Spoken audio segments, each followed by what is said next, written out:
CySA Plus Simulation Questions. Domain 1. Threat and Vulnerability Management, Part 1. Question 1. Which of the following is the final step in a pen test? The correct answer is A. Document the results of the penetration test and report the findings to management with suggestions for remedial action.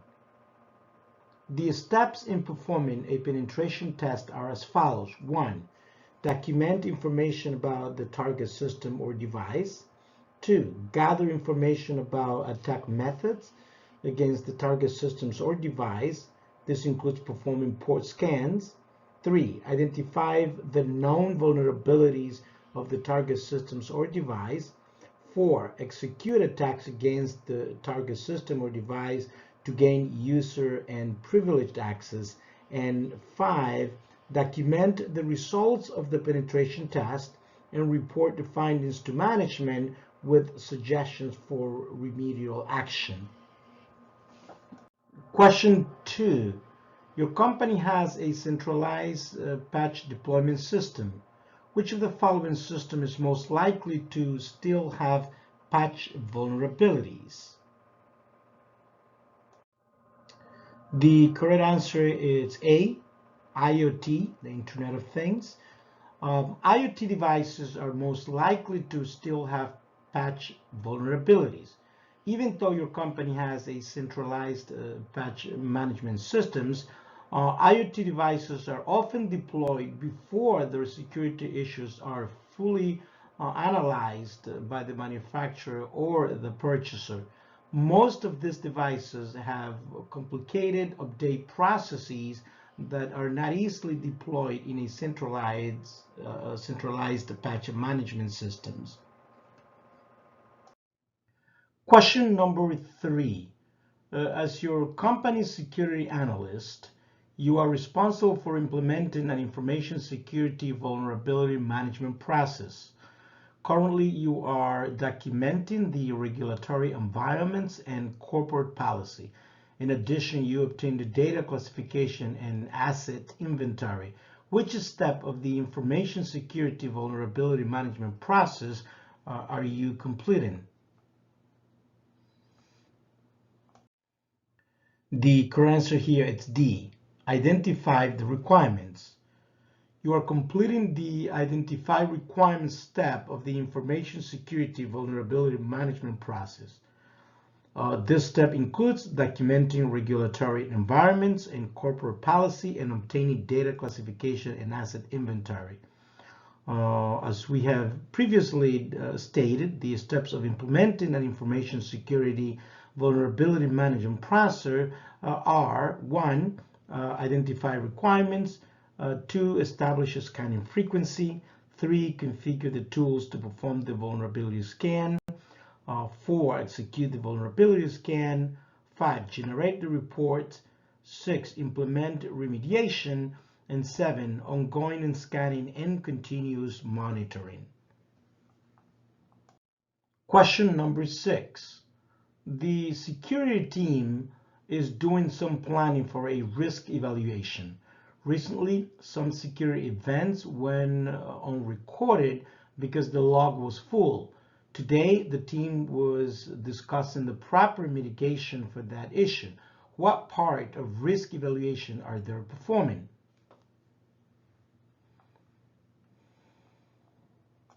The correct choice is A. Technical control review. Correcting the log retention setting is a technical control. Therefore, this is part of technical control review. After threats, likelihoods, and impacts are established, the security team should select controls that address the threat but do not cost more than the realized threat would cost. The review of these controls would be an ongoing process.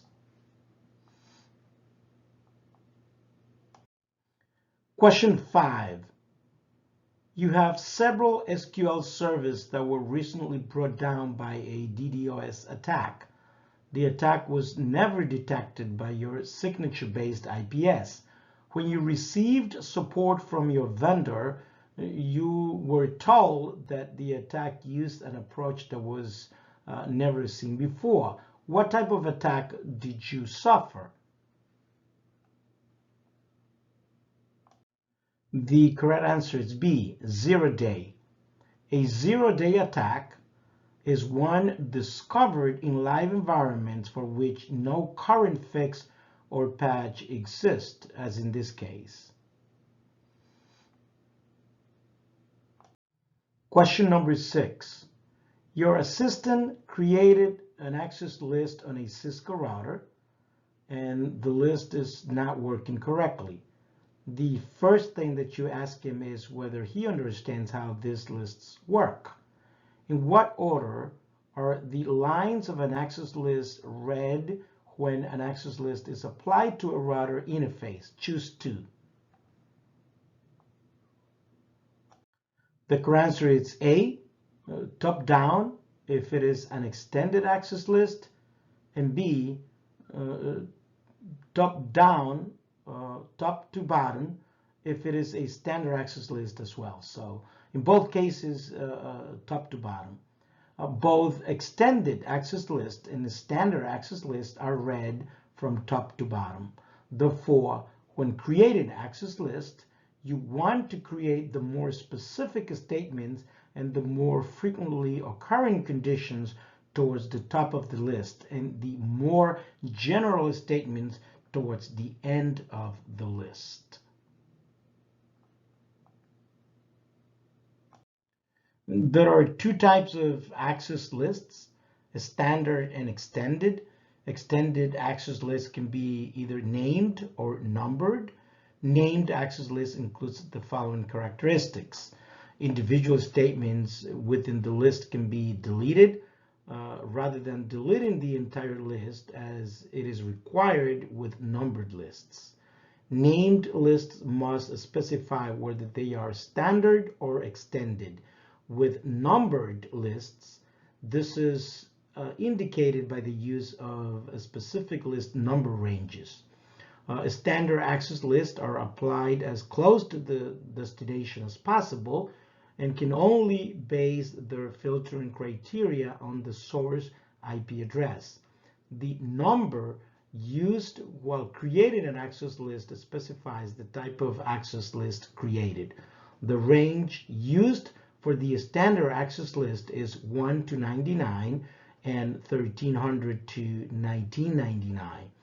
Extended access lists are applied as close to the source as possible and can base their filtering criteria on the source or destination IP address or on the specific protocol being used.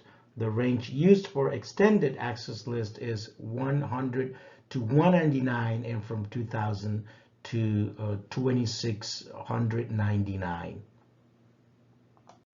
Question number 7. After completing the vulnerability scan, you deploy the remediation to all devices in the proper manner. What is the next step you should perform? The correct answer is D, ongoing scanning and continuous monitoring. After completing remediation, you should perform ongoing scanning and continuous monitoring. The vulnerability scanning cycle is never really over.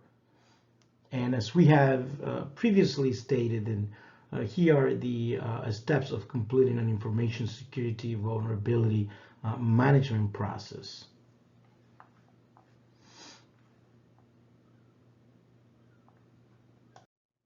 Question number 8.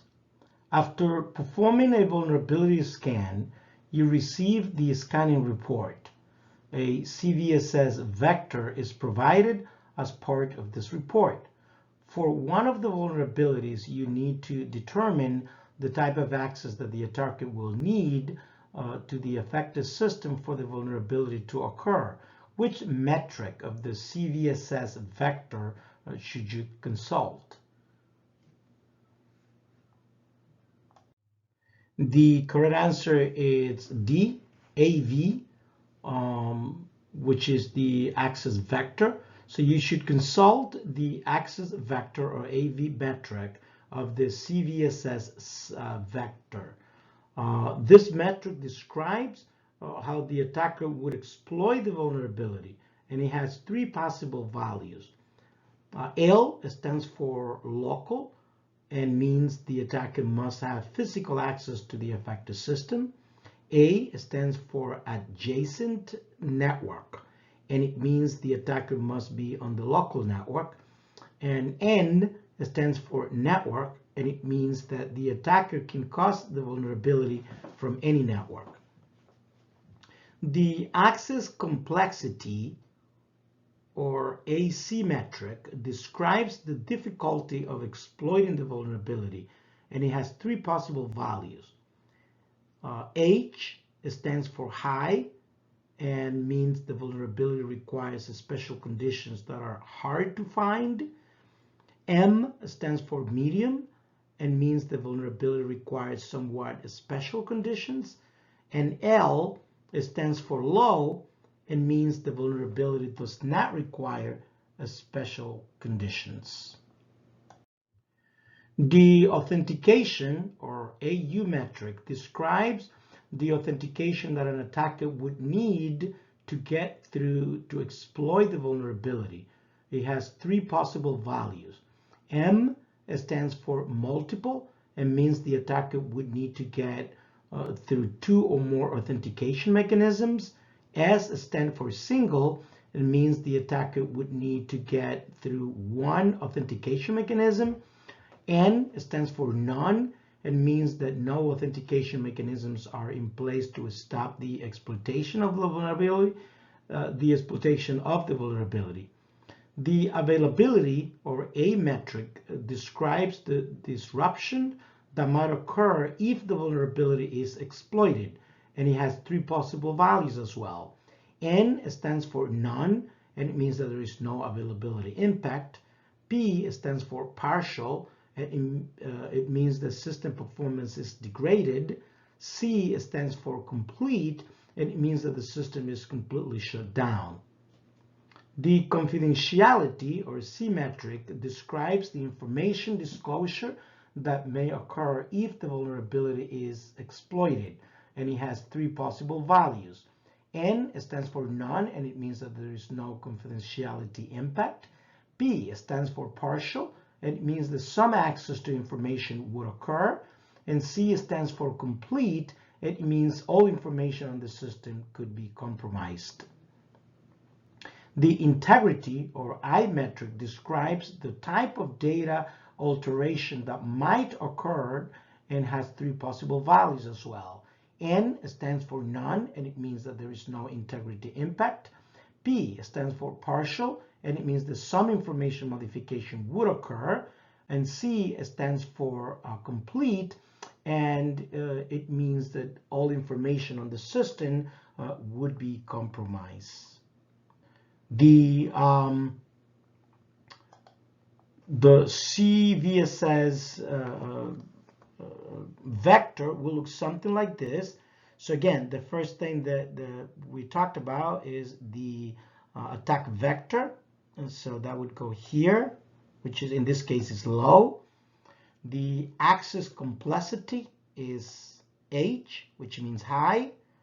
The authentication method is M, and it means the multiple authentication factors needed. The confidentiality metric, it's P, which means partial. The integrity is N, which is none, and then the availability is none. So that's how you would read the CVSS score. After performing a vulnerability scan, another analyst reports to you that a vulnerability has been found on the web server. The web server has only one authentication mechanism to prevent exploitation. When you obtain the report, you locate the identified vulnerability. What should the AU or authentication metric ranking be? The correct answer is A, which means single. The authentication or AU metric ranking should be S, which stands for single. The authentication metric in this case describes the authentication that an attacker would need to get through to exploit the vulnerability. And as we have mentioned before, it has three possible values. The S in this case, single, right, means that the attacker would need to get through one authentication mechanism, basically meaning that if someone is using single authentication, just using and password and no MFA, then that's what it means. In this case, the M is the best ranking. In other words, multiple means that the person would use MFA, and obviously in this case, if a company uses MFA, then hacking a company that uses MFA with respect to authentication, it's much more difficult. Not impossible, because there have been cases in which MFA has also been compromised, but it is very complex. Question number 10, and the last of this set of questions.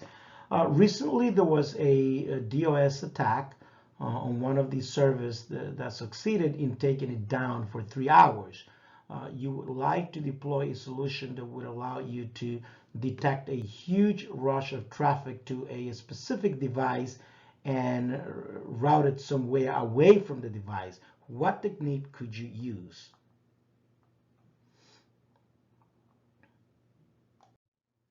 The correct answer here is B, sinkholes. You could use a sinkhole, which is a routing mechanism that can route traffic from a device being flooded to a location where the traffic can be studied.